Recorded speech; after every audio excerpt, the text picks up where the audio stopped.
Hi, I'm Jim McCann, founder of 1-800-Flowers. We created this podcast to share the wonderful people we get to interact with, we get to meet, we get to know, and most importantly, get to learn from. So I invite you to join us on this journey here on the Celebrations Chatter podcast. We're here today with a great entrepreneur named Dan Hermann, who has created a couple of companies now. And at Flowers, we've gotten involved with Dan doing some things together. But I'd like to share your story with everyone, Dan, from the beginning. And I mean from the beginning. So let's start with you were born a small child where? I was born in Newton, Massachusetts. And that's what got you back to your roots. And I know you're the middle child of three boys. I am indeed. That must have been a very quiet household. Well, there was actually four of us. Oh, yeah. So I'm older brother, younger sister. My sister's 7 years younger. So my parents were certainly busy. Sounds like it. But I know your entrepreneurial career kicked off when you were a Badger. That is, you went to school at the University of Wisconsin. Was that in Madison? Yes, it was. And I know that Meredith Weinberg, who works on our team, was a customer of your services. So tell us about your first business there at the University of Wisconsin, how it came about, what the business was, and what happened to it. Sure. So right out of undergrad, I had the itch to start a company.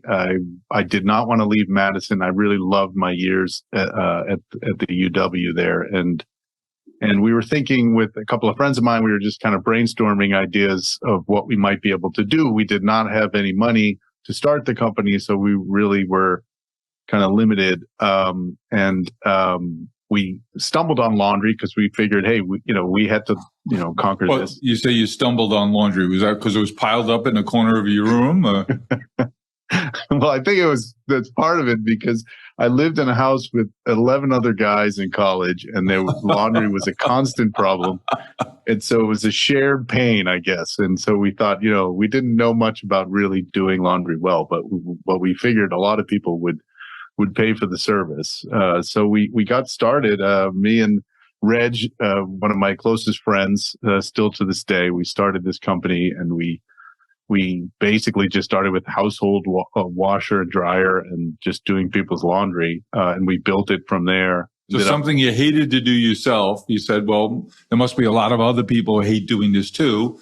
So even though I hate doing it for myself, if I'm getting paid to do it, I might not hate it so much. Yeah, that's right. That's right. We figured there was demand, I guess, following the demand. Solving a pain point. Yeah, right. Exactly. And what'd you call this company? We named it Lazybones. Oh, of course. Yeah. And tell us about the trajectory of the company. What year did you start it, and how did it go in that first year? So this is way back. I'm embarrassed to admit, but 1992 was when we started this company. And I guess I'm proud to say that it's still there. It's still running. It's still profitable. So it has stood the test of time in that regard. We launched in Madison 92, and we expanded to Syracuse University, which would have been probably 96. And it's still at Syracuse University, doing very well. We later tried to franchise the business, which did not really work, but was a fabulous learning experience, and really shaped what became my next venture, which was Paint Nite. Mm-hmm. So Reg still runs the business? He does, yes. And it's on several campuses now? It is. It's on University of Wisconsin, Syracuse University, and it's also still running at University of Colorado Boulder. Oh, great. Which begs the question, why not 50 campuses? Well, as it turns out, there are a few challenges that hurdles that were very difficult to overcome. One of which was the universities themselves, which it can be very difficult to get agreements with universities. And so that took a long time to build that up. We have an agreement with the University of Wisconsin. We work closely with Syracuse University, and that really just helps everything to kind of run smooth and efficient. But without those agreements, it can be very hard to break into the market. Sure. And it just took a long time to get those agreements, which prevented us from being able to expand it as quickly as we really wanted to. Now, Dan, why did you leave the business? Was it because you wanted to move back to Massachusetts? Well, I did. I moved to Syracuse when we opened up there, and I really wanted to move back home. I actually ran it. We had some family tragedy that we went through. I lost my father when he was in his 50s, and shortly after my younger brother passed. And that was kind of that was a very difficult time for my family. And can't imagine. And so, I wanted to be closer to my mom, and I wanted to make a change. And then also, the laundry business is a good business in that there's always going to be more laundry. But I also felt like, for me, it was probably time for a change.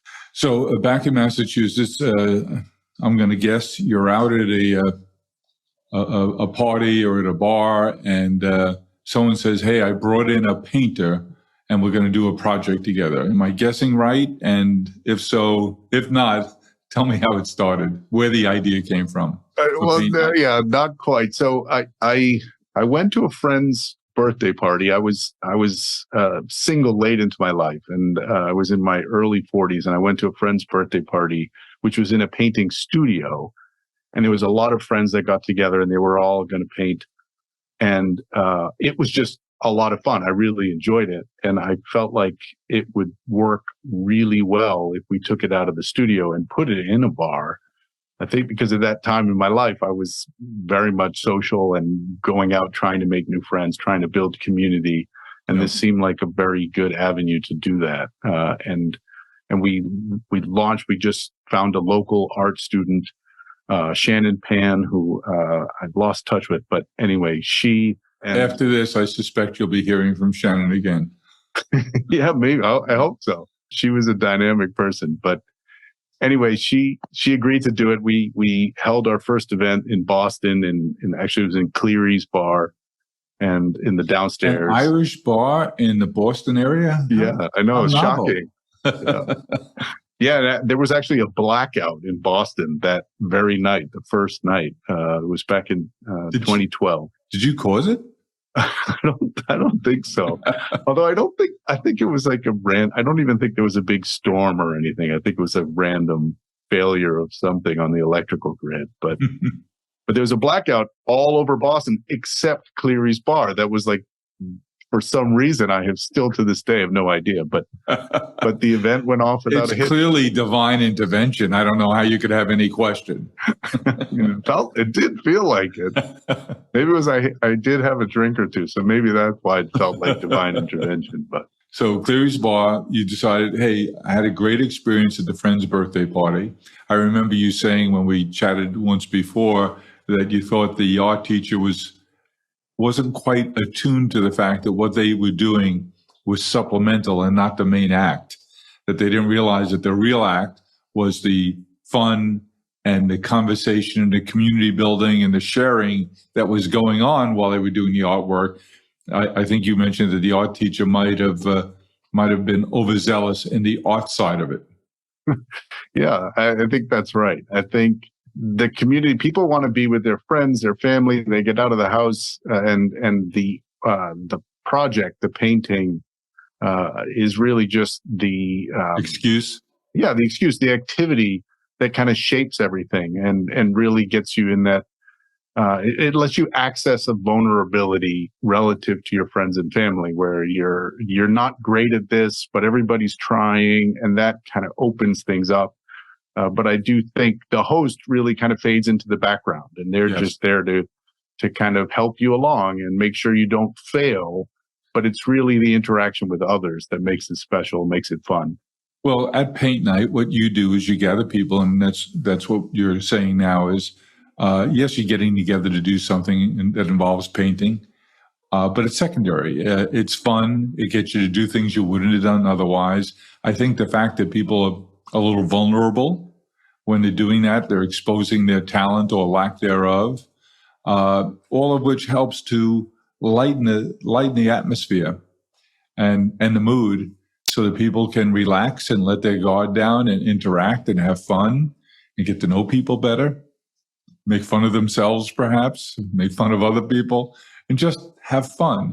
And I think you tapped into, the mainstream of what life's all about, which is being social, getting together, letting your guard down a bit, being vulnerable, and sharing those experiences with people so that you can invest in and build genuine relationships.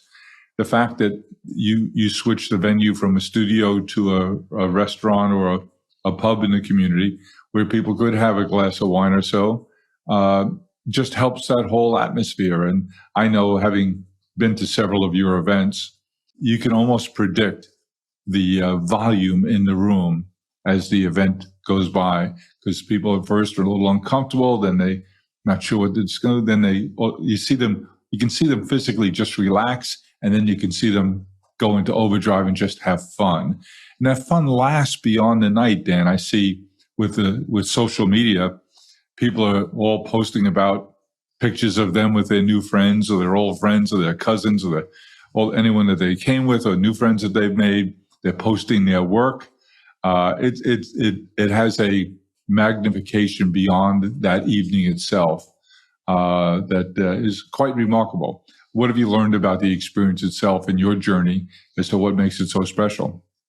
Yeah, you're touching on, I think, all the elements there. I think for people, it just gets them out of their comfort zone and lets them access that vulnerability in a way that feels really safe and good. And I don't know that everybody recognizes that in today's world, you really don't have organic opportunities to just meet people that you don't already know. It can be very hard. Fewer and fewer opportunities. And in the COVID world, and now hopefully late or post-COVID, let's pray, world, it's all the more important. Totally agree. Speaking for myself, but also just everybody that I talk to, I think feels similarly that community is important, and so for our events, I do think people are able to connect with each other and laugh and make fun of each other in a really safe way. And that just, I do think, opens up pathways. And then people are also often really surprised at how well their paintings come out. We even have people come who are very good painters and they just paint along with everybody else. So the ability of the activity to bring people together of just all different shapes and sizes in terms of their painting skill, but also in terms of their background and what they're doing. It's just a nice equalizer where everybody can just come in and do this thing that's just lighthearted and fun for a few hours with no pressure. And I think that's really worked well and resonated. What year did you start Paint Nite, Dan? We started in 2012. Mm-hmm. So you had a good run. I know you got the business up to 50 plus, 60 plus $1 million in sales. Yep, that's right. And then this thing came along called COVID. That couldn't have been very good for the business, Dan. Convening people who didn't know one another or did know some of the people in a room together during COVID. Can I guess that this wasn't great for business? No, you're making me sweat just thinking about that time. It was such a stressful time. Not just for us, I'm sure for everyone, but we literally went to zero in terms of our ticket sales and everything else overnight. All right, so you have this creative entrepreneur is in business now for 10 years, built up a multi-million-dollar business. It's cruising along, and all of a sudden, like overnight on March 11th, March 12th, and that Friday the 13th, boom, it goes to zero. What were you thinking? Honestly, as an entrepreneur, I'm sure you can relate to this, Jim. Your first thoughts are your whole network of people who depend on your business for their livelihood. And for us, we had a staff, but then we also have artists out there that are working, and a lot of them, this is what they do full time. They depend on this. They are, in some cases, single mothers. They depend on it paycheck to paycheck in cases.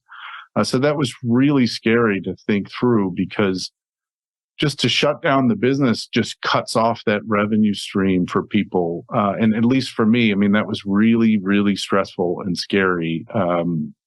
And so we just were kind of thinking, how can we keep these people moving? How can there has to be a reason why people need these local artists and this kind of thing. How can we put that together in a way that still helps and still connects people? Because it was also fairly obvious to me that going through the pandemic and having that kind of trauma and stress out there in the world for everybody, these kinds of things, art therapy and being able to connect with other human beings is just almost more important than ever. So that was really what was rippling through my mind.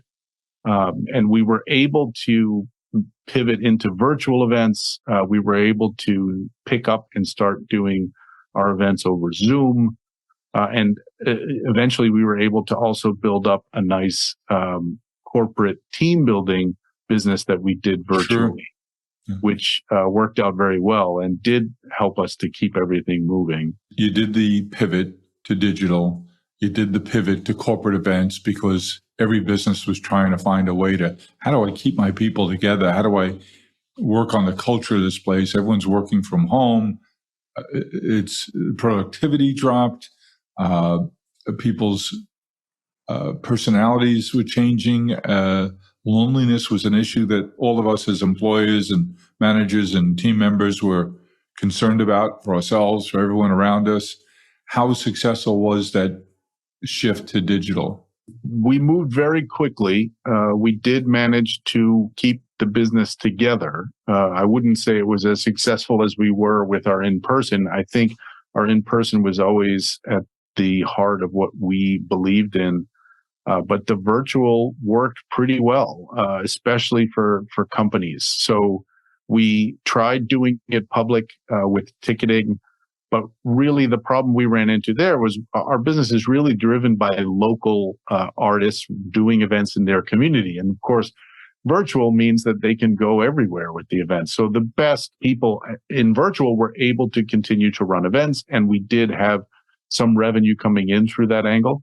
But it was the corporate team buildings that we really found our niche during the pandemic, because I do think certainly painting, but shared activities that you do over Zoom, they do really work to help people, to lower their guard. And there was a lot of benefits there for people too, because they didn't have to leave their home.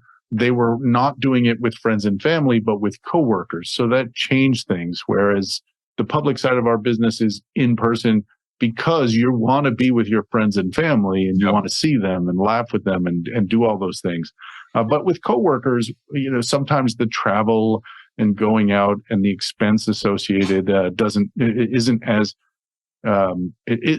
work as well as the virtual. So that really ended up being a nice revenue stream for us during the pandemic. We're late pandemic, hopefully post-pandemic, as I said. What's the business makeup now? You still have a virtual component, back in person, up and running as you were before. Where are you in that cycle?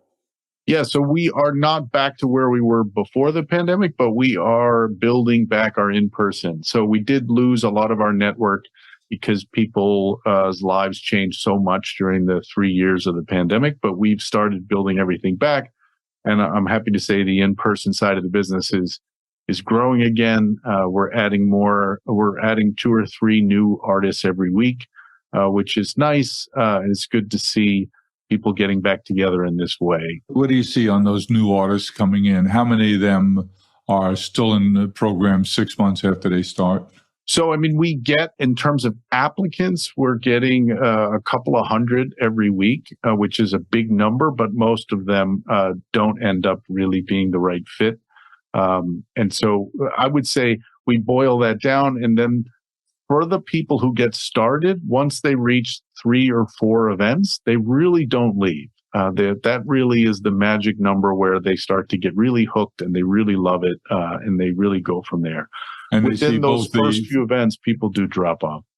So the ones who get to 4 events, they have the personality and the skill to organize themselves and to produce an event that people have fun at, which makes it fun for them. And financially, it's rewarding, they realize. And so now, once they cross that 4th event, 80% stick for a while? Yeah, I'd say it's even higher than 80%. Wow. And I think it really also is that they get over their fears, that initial, kind of push out the door. And especially because you're leading an event. So there's a little public speaking worked in, which a lot of people are very afraid of. But once we get them over that initial hump, if they can get to those 4 events, they usually start to feel more confident and connection. And so it really works from there. You mentioned that these people are not just the art teacher, they're the host. And those who have the personality that allows them to think and act like a host and realize their job is to manage the experience of the people who are attending their class and make sure they have a good time. Yes, we want to do a nice painting, but it really is about engaging, letting down your guard, getting to know other people, smiling. If it's a venue where you can serve a beverage, where they have a glass of wine, some snacks, some cookies, some cheese, something where they get to know other folks in a nice setting.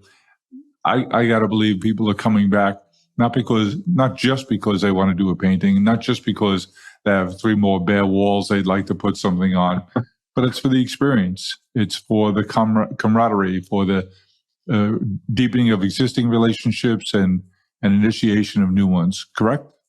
100%. And the good host, I think there's an empathy component where they can recognize what people are looking for. Some of them want to be left alone with their friends. Other people want them to introduce them or connect them with other people. And the good hosts, I think, have a lot of empathy to just pick that up and understand how to make this event about this evening community connection and fun, and not really about painting per se.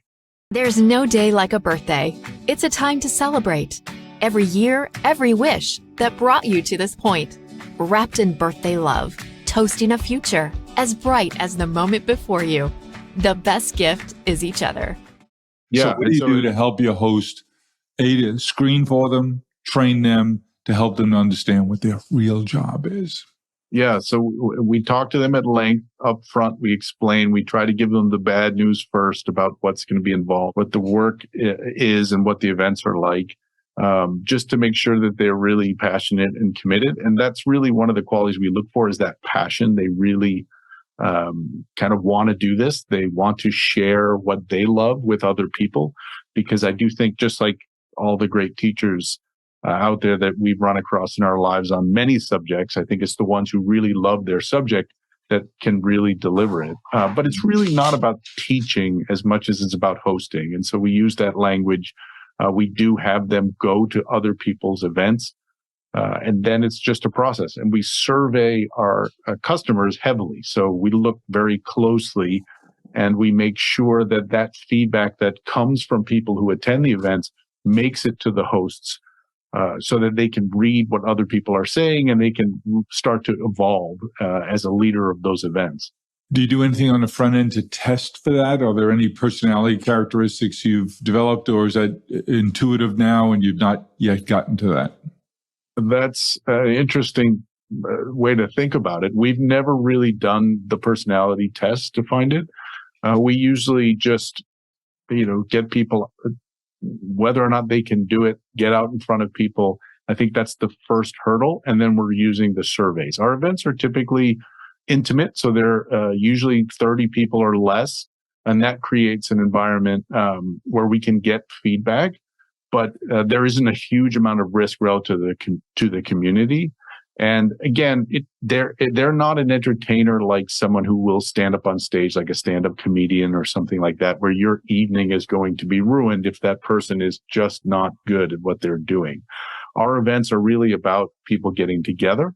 So we have a little bit of time to get people up to speed and to kind of work with them as they are running events. And we do have a mentorship program built in, which allows other very successful, experienced hosts to connect with them. And we try to build community within our organization to really help deliver that. That's great.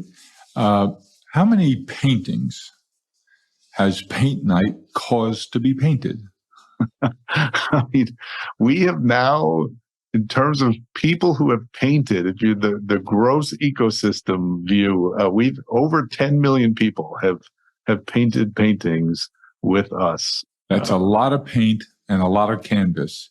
And toward that, one of the things you do with your artist, with your host is to facilitate them buying all the materials they need. So you teach them here's how you buy your materials, you warehouse it, here's where you get it.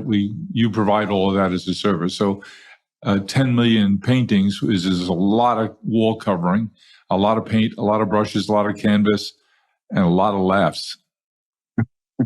Yeah, that's right. It's a big number.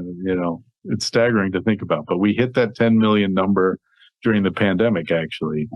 And I wonder how many images on social media you're responsible for. Yeah.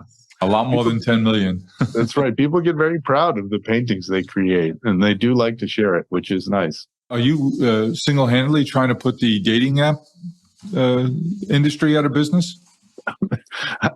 Maybe. I mean, I started the business when I was, as I mentioned, single, and I really just did not enjoy the dating apps. So maybe that was part of it. But and I do think Paint Nite makes a great date. But so it comes a time now. You said, "Wow, we're doing so well with 10 million paintings that we've produced."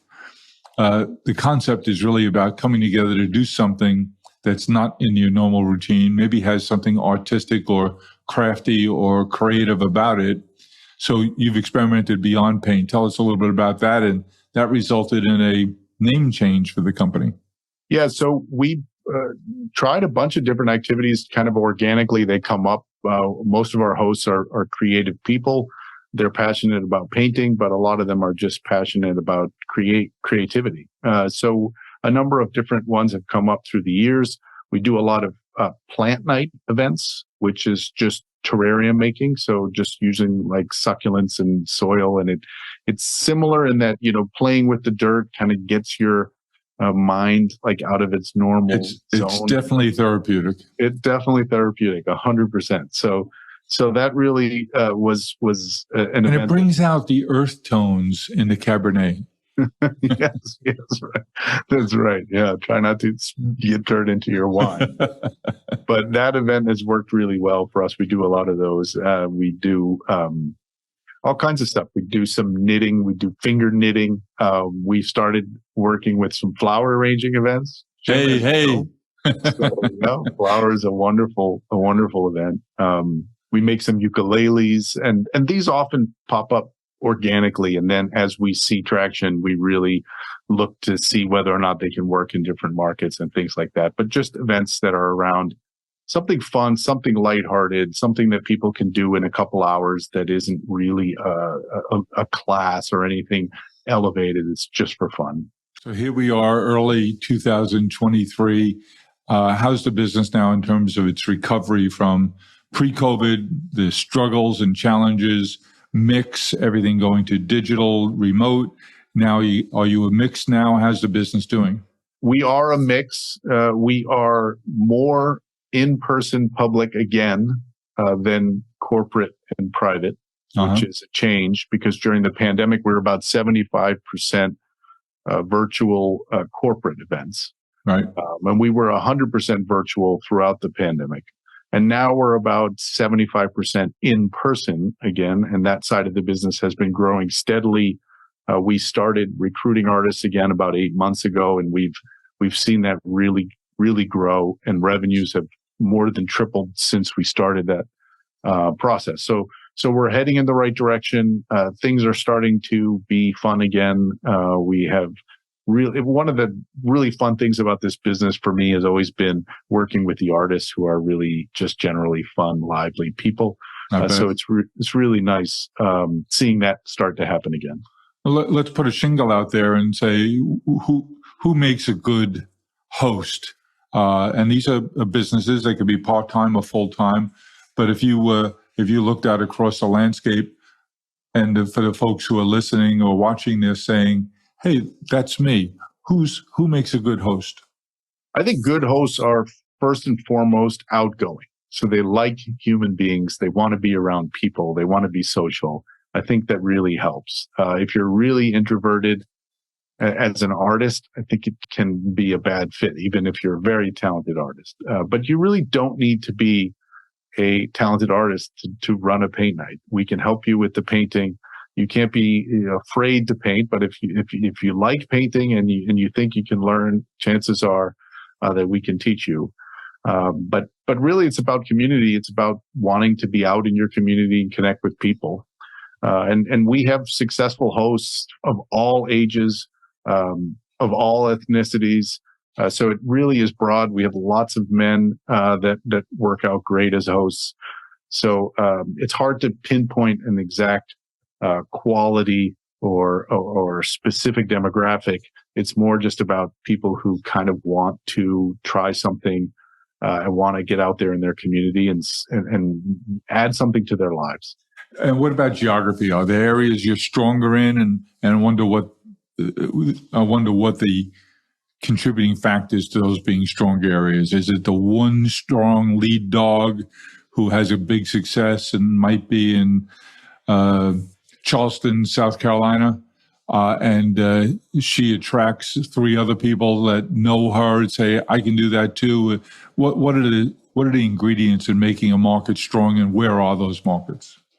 Yeah, so we do very well both in urban areas and in rural areas. So that's really nice. We're all over North America, but we are dependent on the quality of the artist and the ambition of the local person as well. So some people just want to do this once a week, maybe once every few weeks even. That works for us. So we don't like to push people out of their comfort zone. But in other places, there's people who get really energized by the whole thing and they really try to expand their business and think of it as a business. And that really works well for us also. And we do see when we have a dynamic person who really hustles and wants to build, that will improve the market pretty quickly. And we do have a lot of those people out there.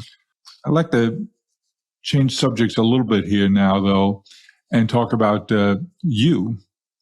I understand there's been additions since we last chatted, and you have at home now under 5. Is it 3 boys? 3 boys. Yes, that's right. So again, back to your childhood, not a quiet house. No. It's not a quiet house over here. That's for sure. They're not in the house right now, even though I'm working from home today. So that's good. There's a category, particularly at the Harry and David brand, for the whole company, but the team at Harry and David has embraced this category very, very strongly. And it always comes from something personal. And we had several people on our team at Harry and David out in Medford, Oregon, where we grow all our own food out there. We have thousands of acres of production out there. So we have big facilities and a lot of wonderful people working there. But several had different caregiving responsibilities, which elevated to our leadership there.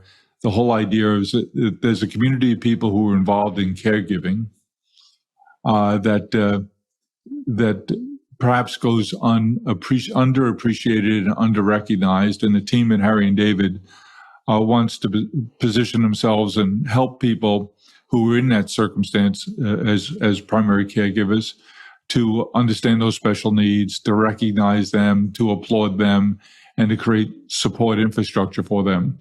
And you're a caregiver now, not only for your 3 kids with your wife, but for your mom. Tell us a little bit about how that's going. Yeah, my mom, who is in her early 80s now, she has Alzheimer's. She's had it for, it's got to be 7 years now, which has been challenging. And at this point, her memory is really pretty well gone. She does still recognize me. She doesn't really understand who I am or why she recognizes me or who I am to her, what my name is. But she does still recognize me, which I'm thankful for. And it's a hard adjustment. So many people go through it. You just hear it more and more every day. Yeah, it's true. And I'm lucky she's right around the corner and she's in an assisted living facility. So that's really nice. It's a good place. We're fortunate in that regard. Does she light up when she sees the boys? She does. She really does. It's really a joy when that happens. She doesn't always remember who they are or why, but she, her personality just shines through. And I think, that's what you kind of what it boils down to, the essence of what you get at this stage is that you still get that personality that shines through, who she was, and also like her loves, her passion. Even though she doesn't have the memory to go with it, she still sees the little kids and gets so excited, and that's really nice. Well, how nice that she's right around the corner and in a wonderful facility. How nice that you brighten her day by visiting regularly and getting to see your family and particularly the kids, because it's universal, that she still lights up, and recognize that must give you a lot of joy, you and your wife a lot of joy, to know that just bring the kids over is going to make her day. She might not remember it the next day, but in the moment, she's having a very positive experience. Yeah, I think that's very true. Little things that they really matter. And when you go through stuff like this, how do you provide assistance to your mom who you can't help her with the disease, but there are ways that you can still brighten her life, and she does still have a life, which is something that I think everybody who faces Alzheimer's has to reconcile with. Like, what is a meaningful life, and where does it start? Where does it end? And, so for me to visit my mom, to bring the kids, to see her light up, that's what it is. And to a degree, I've reconciled with the fact that is a life. That is what she still has and what she still gives, because the feeling it gives to me is just really meaningful at this stage. And so I'm thankful for that. Well, she's lucky that she has you and others in her support system around her. And you're lucky that you and the kids are learning lessons here that, even though they're very young, will stay with them for a lifetime. And we're learning from you, Dan. And for that whole caregiver community that you're emblematic of, is a special place for you.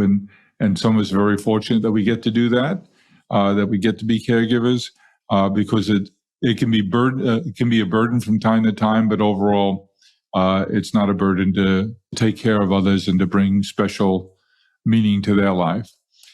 Dan, you're a terrific guy. From the first time I met you, I said, this is a classy guy, and so proud of the fact that you have a good relationship with the team at 1-800-Flowers. They're thrilled to be working with you, and is evidenced by the 2,000 tickets for the event for St. Patrick's Day. There's a need for us all to connect, to express ourselves, to deepen relationships we already have, to develop new relationships, to have fun, put a smile on our face, share it on social media, open up the kimono a little bit. You're doing good stuff. I'm glad the business is back on a good track. And I look forward to more conversations with you as we talk about the continuing success of Paint Nite, Yaymaker, and all the things that you do to bring joy into people's lives. Thanks, Dan. Thank you so much, Jim. It was an honor. All right. I hope you're going on to put the leprechaun outfit on now to conduct that big show for St. Patrick's Day. My wife is making a corned beef for dinner tonight, which I'm very excited about. So. And well, you should be. Thanks, Dan. Happy St. Patrick's Day. To you too. We put our heart into everything we do. We are farmers, bakers, florists, and makers who grow and create with a passion. Made with love at every step of the way. Because at the end of the day, we know you're sending more than a gift. 1-800-Flowers, share with love. Well, I hope you enjoyed what you heard, and I know I'll be sharing it forward. I hope you get to as well. Let's keep the conversation going. Follow me along on Twitter at Jim1800Flowers and on LinkedIn at Jim McCann. Hope to talk to you soon.